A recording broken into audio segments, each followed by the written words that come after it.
is a song po, a Christian song na medyo naging controversial sa social media.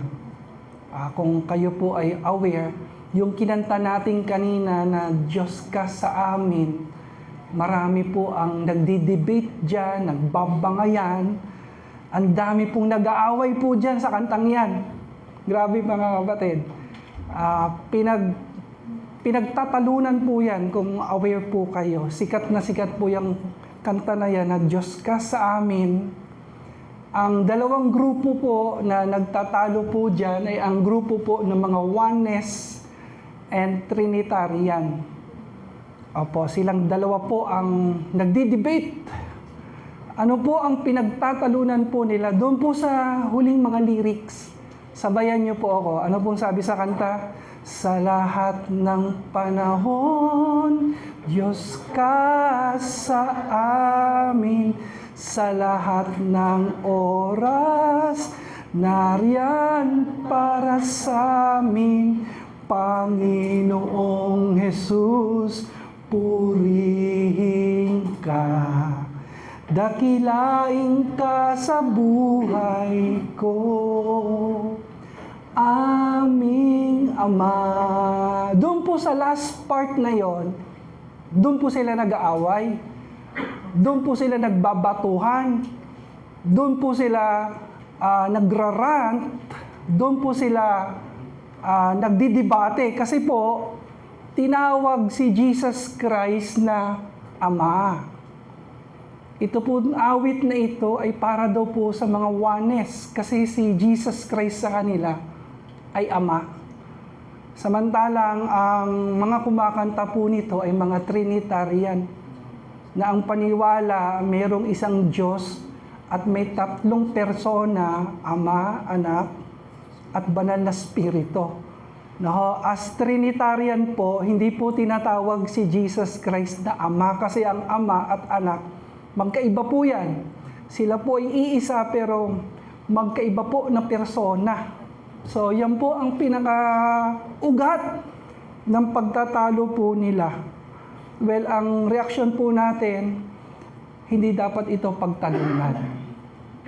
Kasi ang awit na ito, hindi para sa kanila, hindi para sa iyo, hindi para sa akin. Para kanino po ang awit na ito? This song is dedicated for God. Palakpakan po natin ang Panginoon. Na po, totoo po na ang songwriter po, she is a Trinitarian. Kaya lang, doon tumama po yung lyrics eh.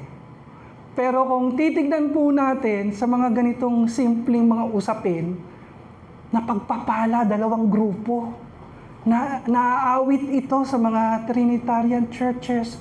Kinakanta rin po ito sa mga Oneness churches. And everyone is filled by the Holy Spirit. Lahat na pagpapala. Kaya lang, ginugulo po sila ng kaaway. Amen po. Ito pong away po na ito pong gulo na ito, dati pa po ito nagsimula. Bibigyan ko po kayo ng konting church history.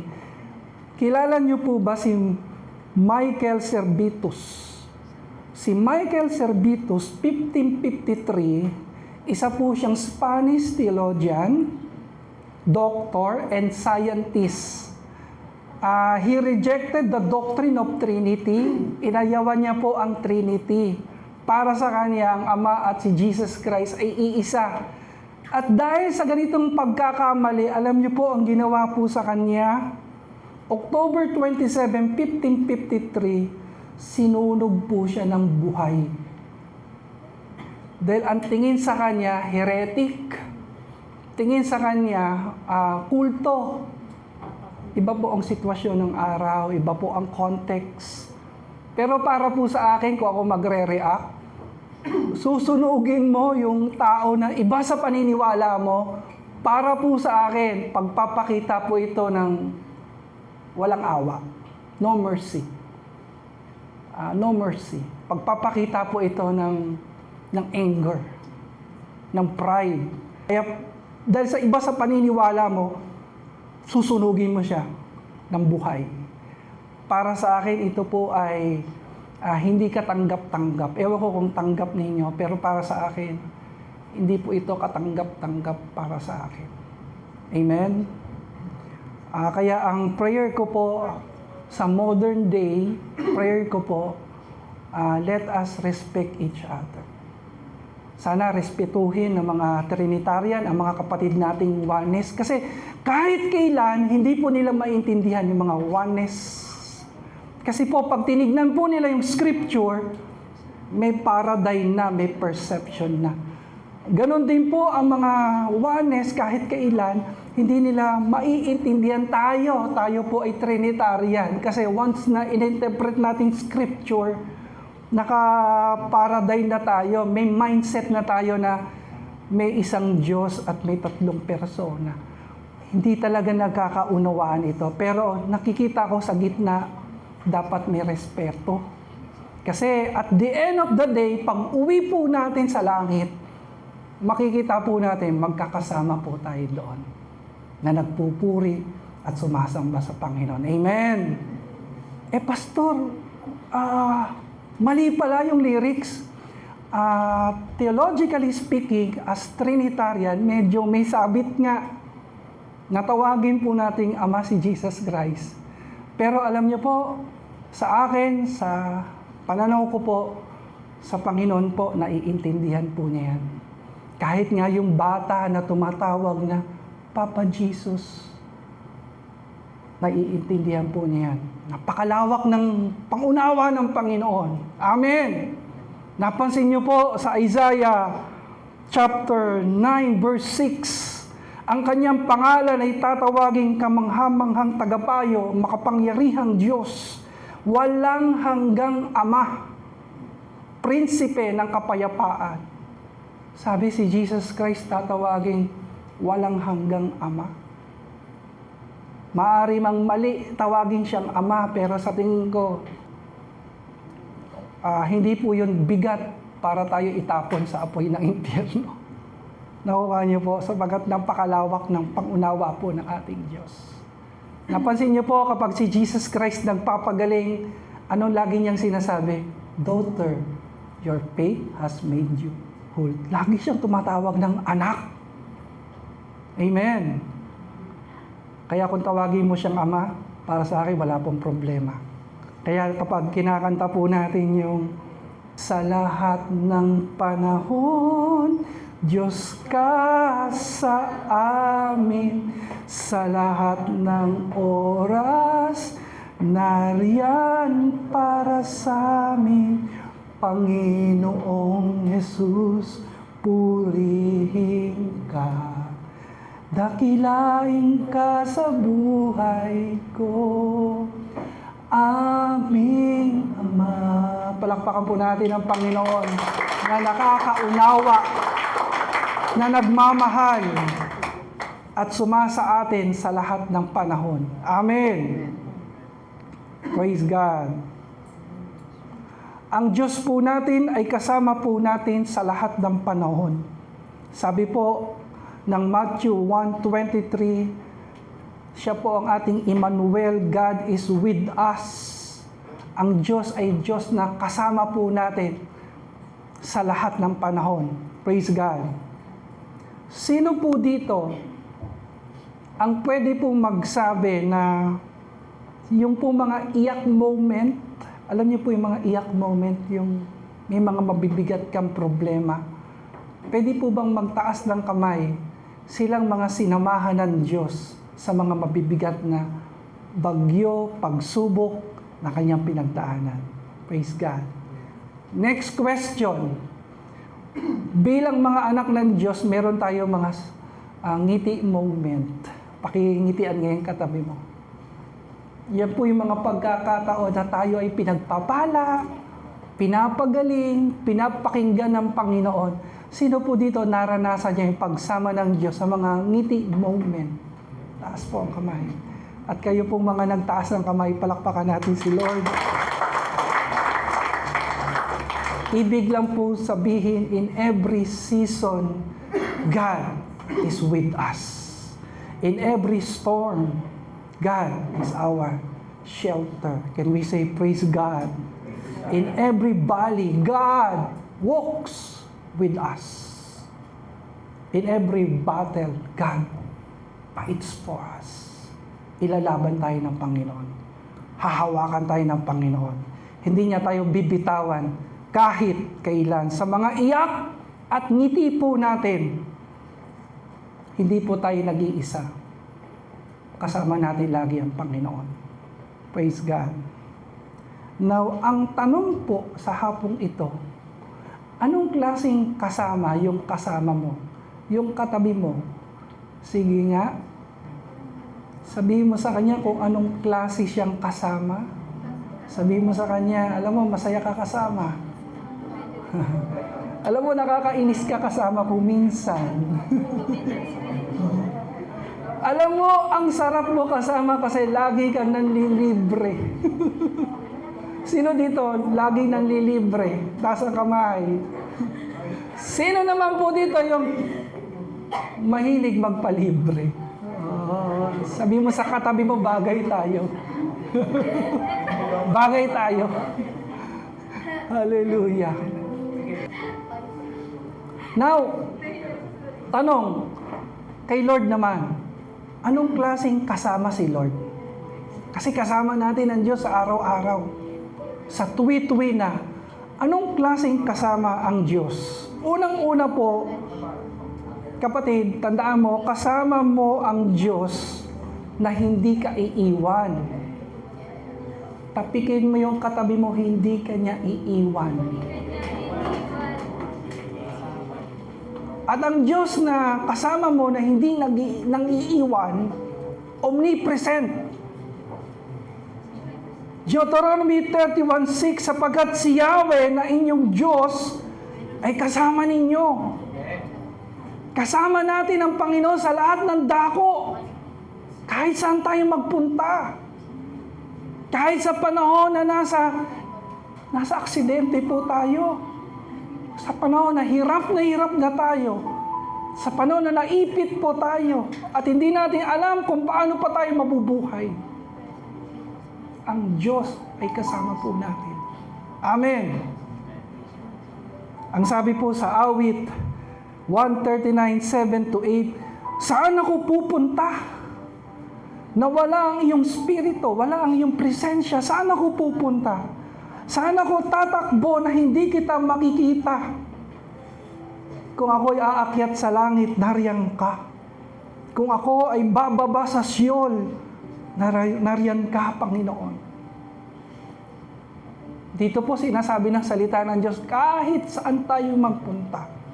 Magpunta ka man sa langit, magpunta ka man sa pinakamalalim na Siol, nandun ang Panginoon. Ano po ibig sabihin niyan? Ang ibig sabihin niya, sa liwanag kasama mo ang Diyos. At kahit sa kadiliman, nandoon siya. Sa kasiyahan, kasama mo ang Diyos. At kahit sa kalungkutan, kasama mo ang Panginoon. Kahit sa panahon na nahihirapan ka, kahit sa panahon na pinanghihinaan ka na ng loob, nandun ang Diyos. Hindi ka iiwan, hindi ka pababayaan. Meron pong isang bata na takot kasi nalulula po siya sa napakalalim na bangin. Ang ginawa po ng tatay niya, niyakap siya. Pakiyakap na yung katabi mo. Hagkan mo. Maigpit. Make sure lang na hindi mo yan nililigawan pa lang, ha? Huwag kang magkakamali. Hallelujah. Hinawakan siya ng tatay niya at niyakap siya. At ang sabi ng tatay sa anak, anak, natatakot ka pa ba? Sabi po nung anak, hindi na po, Daddy. Kasi hawak mo ko. Yakap mo ko. Sino pong naniniwala na hawak siya ng Panginoon? Yakap siya ng Panginoon. Hindi siya bibitawan ng Panginoon kahit anong mangyari. Purihin po natin ang Panginoon. yung malakas na papuri at pasasalamat sa Kanya ibigay. Hallelujah. Anong klaseng kasama ang Diyos? Pangalawa po, kasama mo ang Diyos na nakakaalam ng lahat. Omniscient, all-knowing God. Kanina, all-present God. Ngayon po, kasama mo ang Diyos na nakakabatid ng lahat, nakakatalos, nakakaalam ng lahat ng bagay.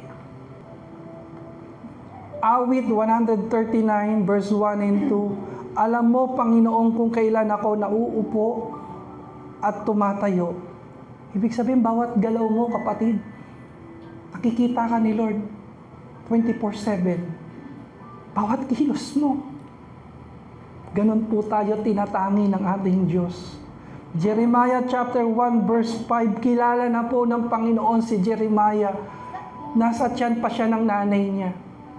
Ibig pong sabihin, mga kapatid, nasa sinapupunan pa po tayo ng ating ina. Kilala ka na ng Panginoon. Turo mo yung katabi mo, kilala ka na ni Lord. Binabantayan ka na niya. Bawat paglaki mo, bawat kilos mo, alam ng Panginoon. Matthew 10:30, alam din ng Panginoon ang bilang ng ating mga buhok. Bilangin mo yung buhok ng katabi mo. Ang hirap bilangin. Dami. Pero alam ng Panginoon yung bilang ng ating buhok. Alam niya kung ilan nga yung nalalaglag. Alam niya kung ilan yung natitira. Alam niya kung ilan yung uban. Sino po yung may uban? Yung Makati. Alam niya kung gaano na karami yung kulay puti. Brown. Alam niya kung kaunti na lang ba ang buhok. Ibig lang sabihin ng Panginoon, yung hindi kayang gawin ng tao, kaya ng Panginoon. Alam ng Panginoon ang lahat sa iyo. Tapikin mo yung katabi mo, i-comfort mo siya. Kilala ka ng Panginoon, kapatid. Ang sarap ng pakiramdam na maramdaman mo na kilala ka ng Diyos, naaalala ka ng Diyos, nasa isip ka ng Diyos. Kaya nga po si Peter Parker ng Spider-Man Brand New Day, di ba para bang nasaktan siya kasi hindi na siya maalala ni MJ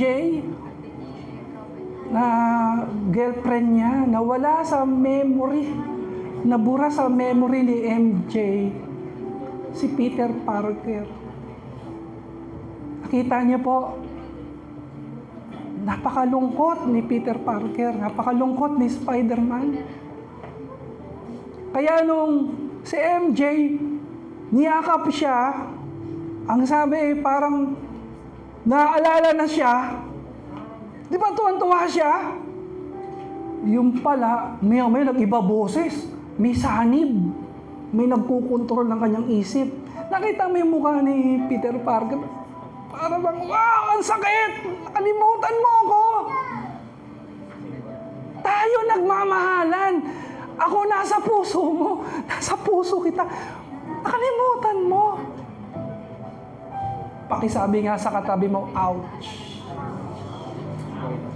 Pero alam mo, kapatid, Diyos, ang ating Ama, kahit kailan, hindi mawawala sa memory ng Diyos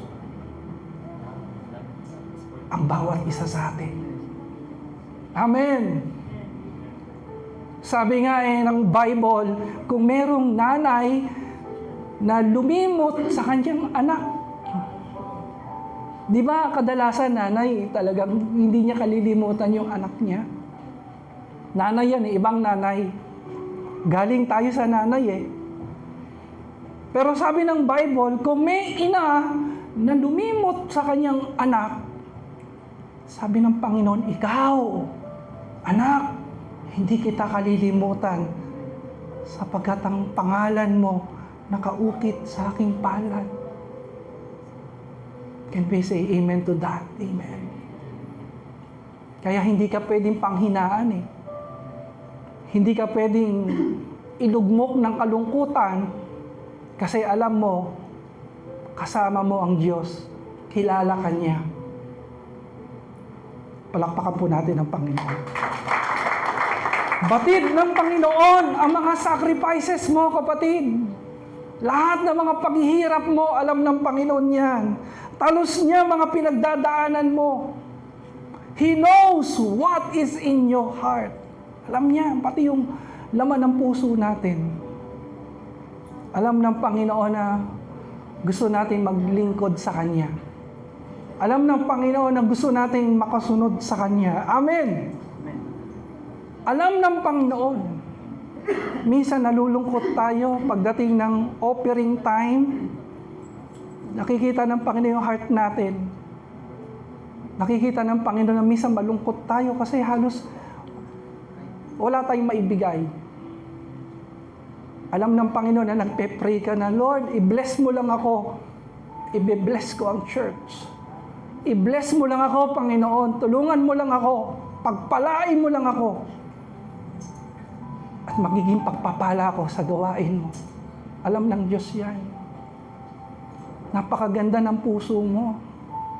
Share ko lang po, minsan sa workers training, nung araw po, every Monday po yung workers training po namin. Sa workers training, diyan po ginagawa sa apartment, sa Kaparas. Naalala ko lang po, may mga workers doon kuminsan hindi nakakapagbigay ng Sunday dahil nakapus talaga eh. Doon na mismo sa Monday, sa workers training, nagkakaloob. May isang manggagawa po tayo dahil gustong-gusto niyang i-bless ang Panginoon, i-support yung ministry. Minsan nahuhulog pa yung mga barya. Pastor, pasensya na late. Na late po. Pinupulot yung mga barya. Pero alam mo, doon ko nakita yung pagmamahal sa church, pagmamahal sa Diyos, sa gawain ng Diyos, pagmamahal sa pastor na gusto mong isupport yung pastor mo. Kahit sa maliit na halaga. Kaya nakita ko po, gumalaw ang Diyos. Pinagpala ng Panginoon yung manggagawa na yon ng higit pa sa aming inaasahan. Kapatid, if you really want to be a blessing for this church, God will honor the desire of your heart. Pero hindi muna blessing ibibigay sa iyo. Ang unang ibibigay sa iyo ni Lord, faith. Pakisabi po, faith. Pananampalataya muna. Kasi madali ibigay yung blessing eh. Baka mamaya pag may blessing ka na, wala kang faith. Pag wala kang faith, hindi ka pa rin magiging blessing. But if you have faith, kung may pananampalataya ka, kahit sa maliit na halaga, kaya mo yan ibigay sa gawain ng Diyos. At sasabihin ng Panginoon, I will bless you. Pagpapalain kita, higit pa sa hinihingi mo. Can we say, praise God? Palakpakan po natin ang Panginoon. Anong klaseng kasama ang Panginoon? Pangatlo po, kasama mo ang Diyos na makapangyarihan sa lahat. Titigan mo yung katabi mo, omnipotent. Makapangyarihan sa lahat. All powerful. Yun yung Diyos na sumasama sa iyo. Makapangyarihan sa lahat. Walang imposible sa Kanya. He is the God of impossible things. He is the God of miracles. Makapangyarihang Diyos. Jeremiah 32 verse 27 tells us, Ako ang Panginoon, Diyos ng lahat ng tao. Mayroon bang anumang bagay na masyadong mahirap para sa akin? Sabi ni Lord, is there anything hard for me? Tanungin mo ngayon katabi mo, may mahirap ba sa Diyos? May mahirap ba sa Panginoon? Ano man ang problema mo ngayon, ano man ang suliranin mo ngayon, Gaano bang kalaki yung pinagdadaanan mo ngayon? Sabi ni Lord, is there anything hard for me? Declares the Lord. Wala. Kaya ni Lord yan. Pakisiko yung katabi mo. Kaya ni Lord yan. Kayang-kaya ni Lord yan. Saan ginawa ni Jesus Christ yung kanyang first miracle? Ang first miracle ni Jesus Christ, ginawa saan? The first miracle of our Lord Jesus Christ that was demonstrated according to John chapter 2, it was in a wedding at Cana. Kapag tinagalog ko yung wedding at Cana, baka hindi matuloy. Kasalan sa Cana. Kaya wag na natin Tagalogin, baka mamaya hindi pa matuloy yung kasal ng mga magkatipan dito eh. Ang punto lang, gumagawa ang Panginoon ng himala. Gumagawa. At ang miracle ng Panginoon nagsimula sa iyo at sa akin. Tanong po, sino po dito naranasan niya ang kilos ng Diyos? Malakas ang kilos ng Diyos. Yan po yung tinatawag na greatest miracle of all. Alam niyo po ba kung ano yung greatest miracle of all na tinanggap natin? Tapikin mo yung katabi mo. Change life.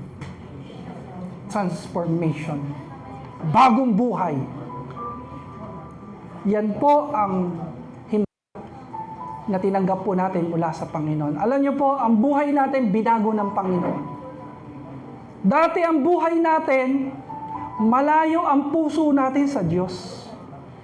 Basta sa Panginoon, parang hindi tayo all out. Pero salamat sa Diyos, binago ng Panginoon buhay natin. Kaway-kaway nga yung mga binago ng Panginoon ng kanilang buhay. Kaway-kaway. Diba? Napansin niyo po, ngayon, hindi na tayo papayag na ibigay sa Panginoon yung mga putyo-putyo. Hindi tayo papayag na magbigay sa Diyos ng paglilingkod na walang alab, walang inam. Iba na po tayo ngayon. Pag tayo naglingkod ng ngayon, binibigay natin yung pinakatapis. Kaya lalo tayong pinagpapala ng Panginoon. May mga ibang tao, pagdating sa Panginoon, ang daming excuses. Pagdating sa Panginoon, para bang tama na yan, ayos na yan. Pero tayo, binago tayo ng Panginoon. Sa atin po, iba. Pagdating sa Panginoon, ibibigay natin ang lahat. Ang pinakamainam. Sapagat siya'y naging kasama natin sa lahat ng panahon. Hindi siya nagpabaya. Naging mabuti siya sa atin. Naging tapat siya sa atin. Deserve to ni Lord na ibigay natin sa Kanya ang pinakamataas na paglilingkod at pagpupuri. Palakpakan po natin ang Panginoon. Para sa Panginoon, ilalaban natin ang lahat. Ilalaban natin ito dahil para to kay Lord. Ang sabi po ng salita ng Diyos, hindi kita iiwan at hindi kita pababayaan kahit kailan. Iwan ka man ng tao, kapatid, hindi ka iiwan ng Diyos. Can we say, praise God? Iwan ka man ng mga tao na nagsabi sa'yo, uy, walang iwanan ha? Best friend. Walang iwanan. Iwan ka man nila. Pakitapik nga ng malakas yung katabi mo, hindi ka iiwan ng Diyos. Hindi ka niya pababayaan. Ikaw man na nang iwan, hindi ka rin iiwan ng Panginoon. Ganun po yun eh. Sila na mga nang iwan, hindi po sila iiwan ng Diyos. Mga nang iwan ng asawa, nang iwan ng pamilya, nang iwan ng ministry, nang iwan ng paglilingkod sa Panginoon. Hindi sila iiwan ng Panginoon. Alam niyo gagawin ni Lord? Ibabalik sila ng Diyos sa kanilang pamilya, sa kanilang asawa, mga anak. Matthew 28:20, ang pong sabi diyan, I am with you always. Ito ay pangako ng Panginoon sa mga nagmimisyon, sa mga humahayo. Hindi ka lang sasamahan ng Diyos ng paminsan-minsan. Pakisigaw po, always. Always! Sasamahan ka ng Diyos sa ngiti moment, sa iyak moment, sasamahan ka niya. Isaiah 41:10. Basahin po natin ng malakas. Do not be afraid, for I am with you. Do not be discouraged, for I am your God. Huwag kang matakot, kapatid. Ang Diyos ang bahala sa iyo. Don't be discouraged. Don't be dismayed. Huwag kang masyadong malungkot. Sabi ni Lord, I am your God. I am with you always. Sasamahan kita sa lahat ng panahon.